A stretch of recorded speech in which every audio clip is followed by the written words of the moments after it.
All right, so this is my quick tutorial on how to add a QR code into any sort of document on Canva. It is a free element, so you do not have to have Canva Pro in order to use this QR code function. So don't buy any sort of membership to any other QR code specific website. You can do it right on the free version of Canva. So um, I'm going to show you this little tutorial on my brochure that I am making for my real estate business. So I have several websites that I've made through Canva to sort of introduce myself in a couple different niches. So this one is my specific probate website, which is a big bulk of my business and something I really enjoy. But I created a free website on Canva, and I bought a domain and linked it right in Canva. It took me less than an hour to build out this website, so it's super easy.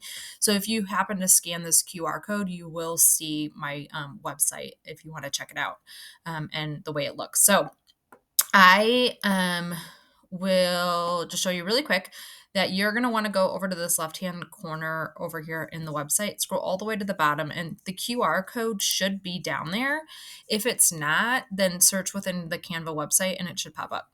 So I'm going to show you how I made this. I just go in and I type in my website. So mine is probaterealestatecolorado.com, and I generate a code really quick. You'll see it pops up really easy, and I just kind of will put it over here. I'll show you how I made this one look the way it does, look a little bit cohesive to my brochure. So I bring it over here and size it to, whatever makes sense for your spacing.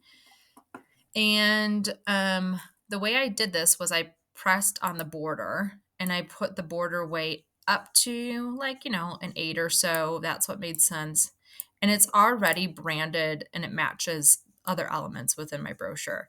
So that's a fun way. You can also like come in here and do like the dotted line look or whatever you think really makes that QR code pop so that people scan it and check out your website. So I'm going to leave mine solid because I think that looks the best for me. But yeah, there's my quick and easy tutorial on how to add a QR code to anything on Canva.